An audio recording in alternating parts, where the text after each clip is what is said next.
is I, Derek from Tomcat Gas Training, and welcome to this video all about this old beauty. But before we get to find out what this old beauty is, please could you take some time to subscribe because it helps my channel, and don't forget to hit that notification bell because you want YouTube to tell you we're uploading videos on Mondays and Wednesdays.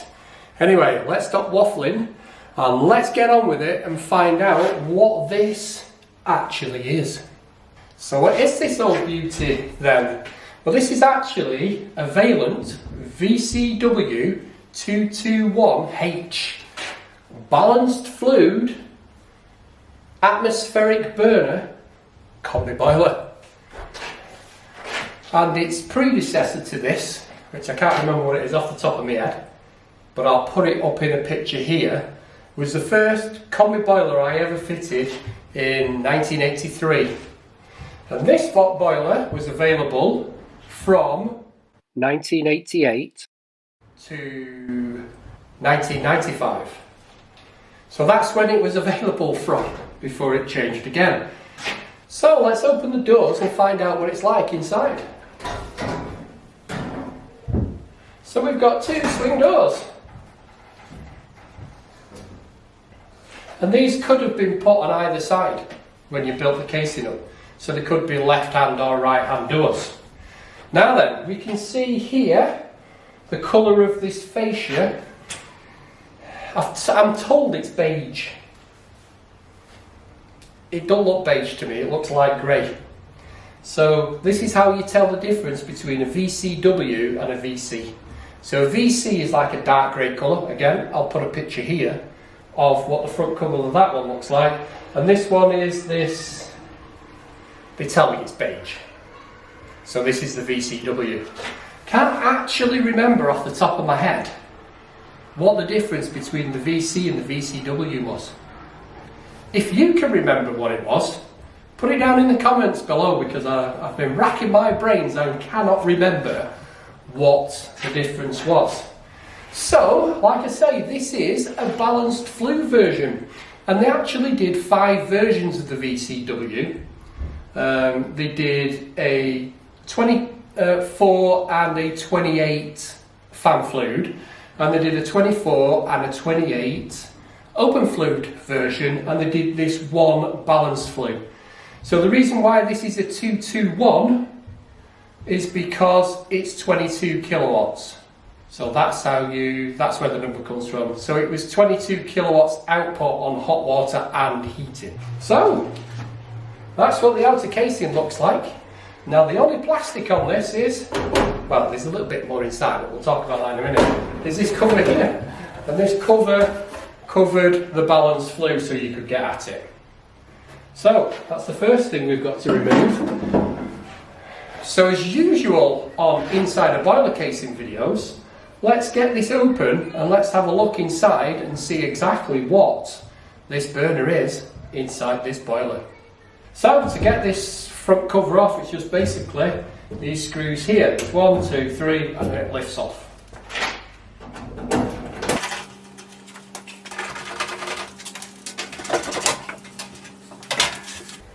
So that's the front cover off, and we can now see the heat exchanger. Now, as you can see, I've taken the side panels off. You have to remove the doors to be able to take this side panel off, but it was dead easy to strip. Didn't really need to show you that. And now you can see I've taken this top cover off, and we can see the balanced flue and the hood where the products of combustion go out.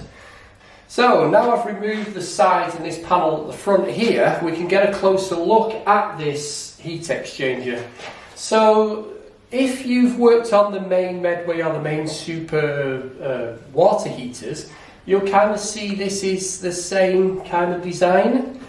So the burner's down there, it's burning up and it's burning through a copper heat exchanger. And then we've got these pipes what wrap around the hood. So let's actually follow the route of these pipes and see where they go. Now let's start at the pump. So this is where it comes back from the heating system. So it circulates up here and comes up to the heat exchanger. So what it does now is it actually passes up and down this heat exchanger 7 times and then comes out at the other side. So we can see as we're going past, it's a copper heat exchanger. And this is where it comes out on the other side. So this is a high limit stat. And then you can see it flows down and then it comes to this pipe here and also this little bypass here. But anyway, it comes to this pipe here and it wraps around and goes around there. Then it goes back down the back down there and comes out here and then circulates all the way around again and then comes out here and then it comes to this loop here and then comes down here and then goes to the flow pipe down, which then comes out down there. So that's the circuit it makes, and if it wants to go to hot water, the diverter valve blocks off the return for this one, so it takes the easy route and goes through there. And then underneath here is where it comes back to the other side of the pump and the diverter valve. So that's the route the water takes around this incredibly complicated boiler. So now I'll put these covers back on because I don't want to lose the screws because there's a billion of them. Let's do our usual thing on inside a boiler casing and have a quick tour around the boiler, and as usual, let's start the flue at the top. So if we start at the top, you can actually see it is a balanced flue version. We'll have a look on the other side later because I actually have put the flue in. So you can see where the air comes in, and this is the hood where the products of combustion come down. So this is what you would have seen outside the house. So this is the balanced flue. So we can see it's separated. So this here is where the air goes in for combustion. And this is where your products of combustion go out. And then this kind of your draft diverter and allowing excess heat to come out through the front. So that's what the flue looked like on the outside of the wall. So if we go down to the side here, you can see the pipe work coming up there and going back down. And like I say, you've got the pipe work going around, all the way around with a little bit of corrosion. If we go down to the bottom and we have a look there, you can see the burners and you can see the pilot assembly. You can see the thermocouple there and the ignition.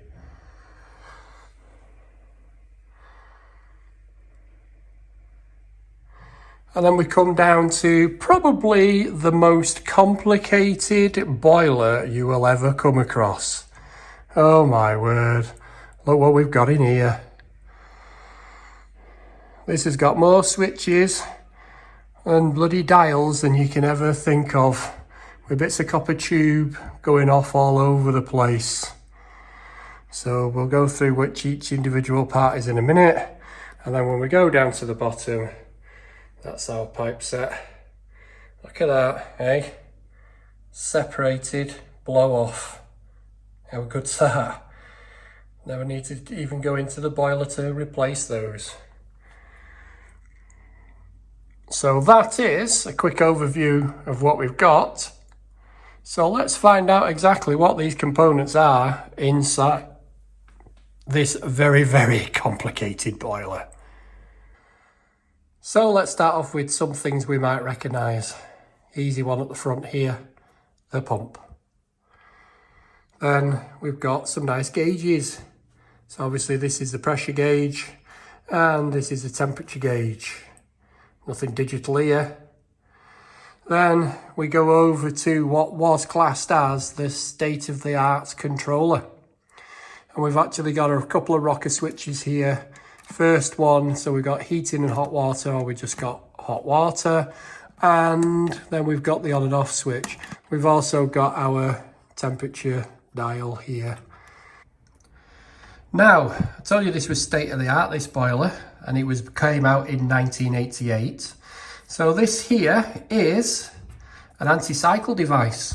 So behind this little dust cover here is a potentiometer, which you can adjust between 1 and 12 minutes. It actually comes out of the factory set at 5 minutes. to stop the boilers cycling on and off in central heating mode. How amazing is that?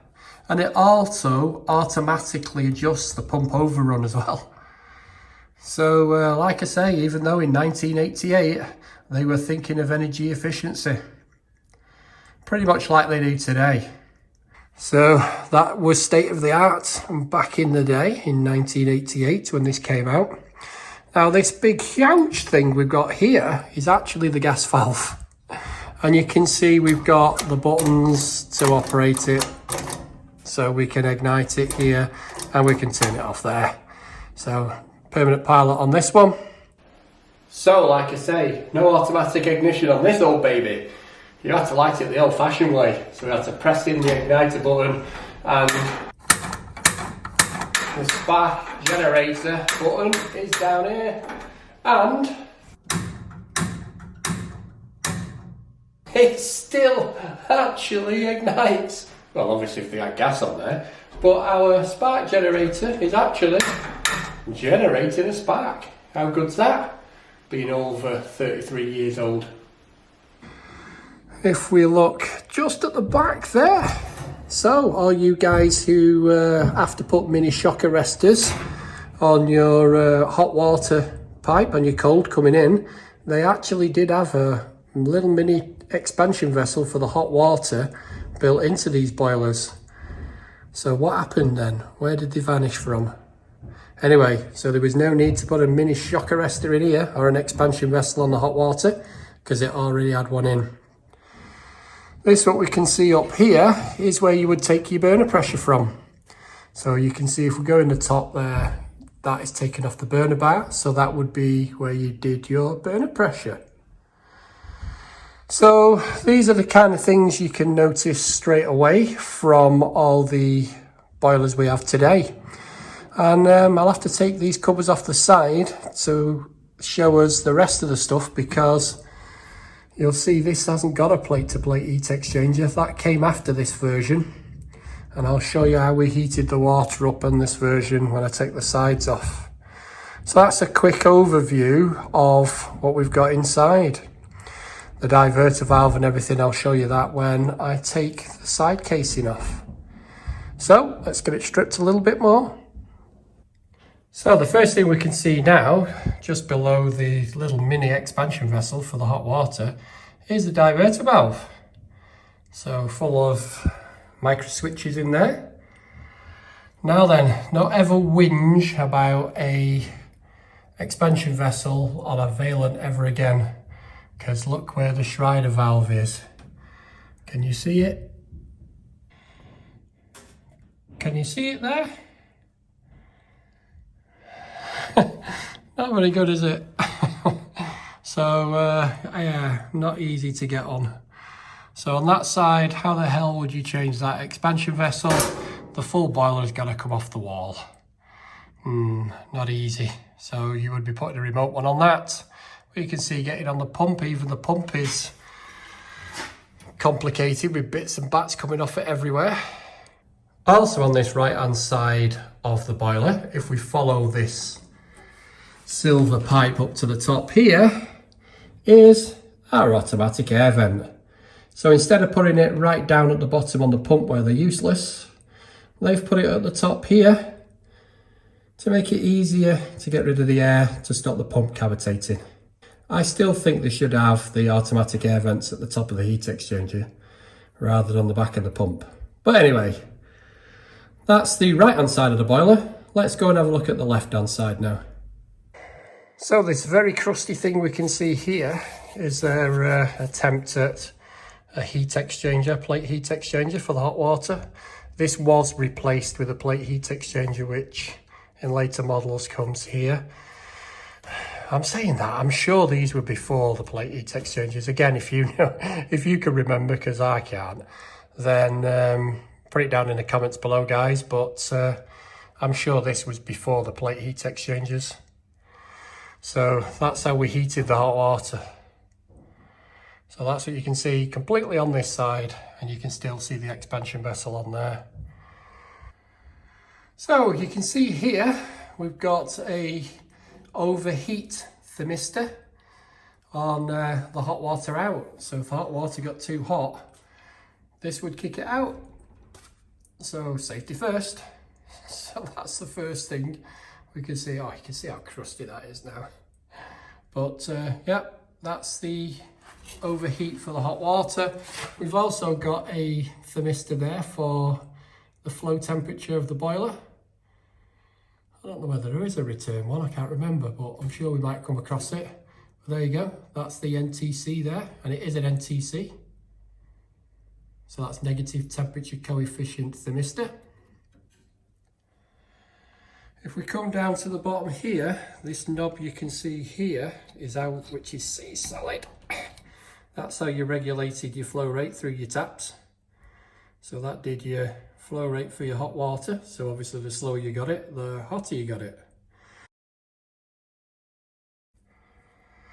So this little device here is what makes the boiler turn over from central heating to hot water. So there's no flow turbine in this one. It's this kind of servo working off differential pressure with diaphragms. So that's what kicks in the boiler to make it go into hot water mode. Very, very, very complicated. And very, very hard to diagnose faults on this boiler. But that's how it goes into hot water mode using this thing.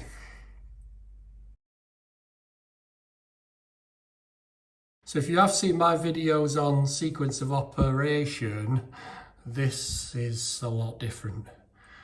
But we'll have a look at that in a bit.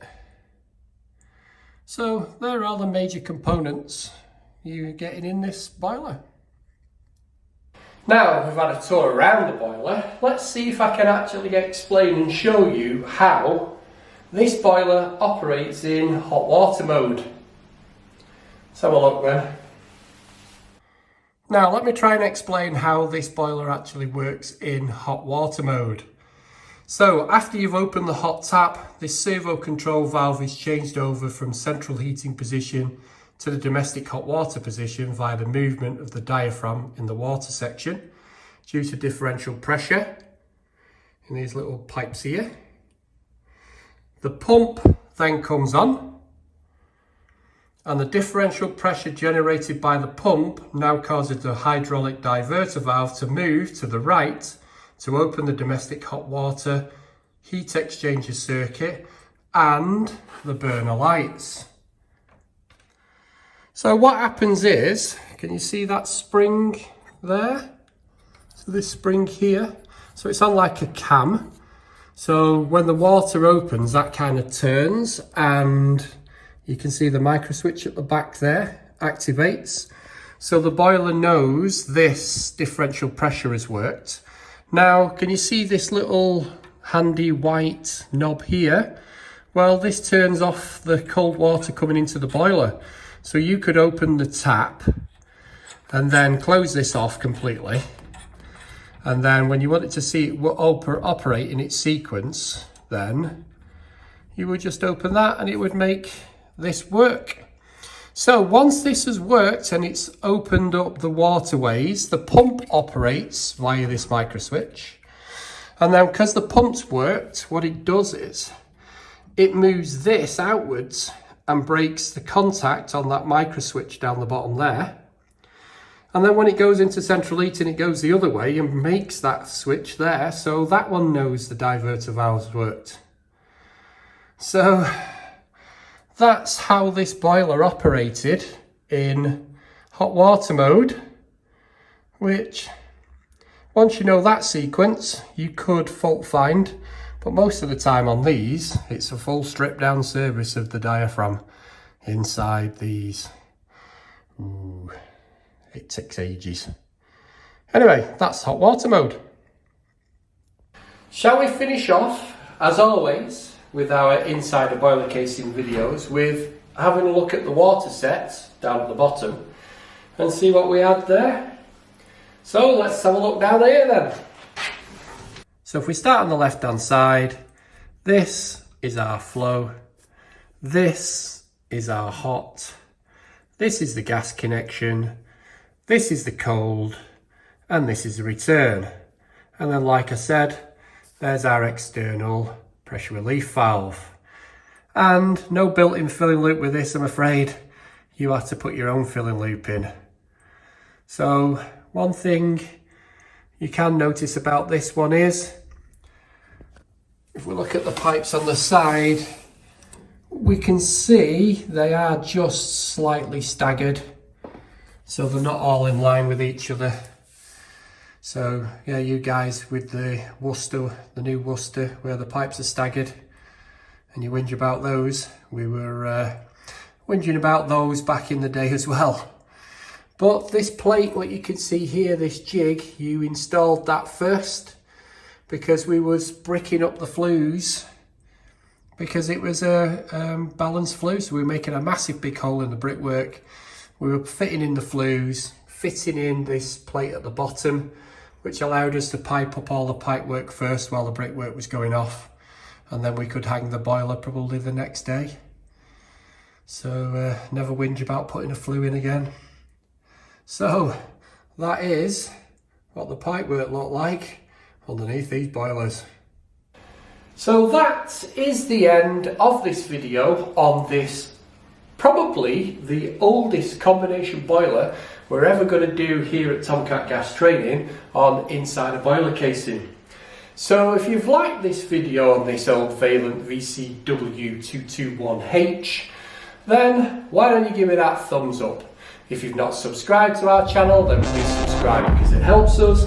And again, don't forget to hit that notification bell, because you want YouTube to tell you we upload videos on Mondays and Wednesdays.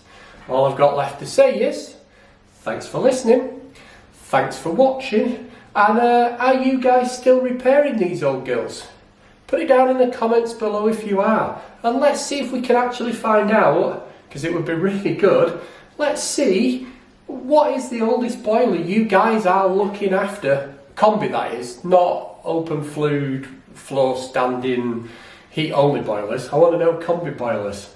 Put it in the comments down below, guys, or even better, send me a video in, because I'd love to see your videos on what's the oldest boiler out there. So catch you on the next one, guys. Cheers.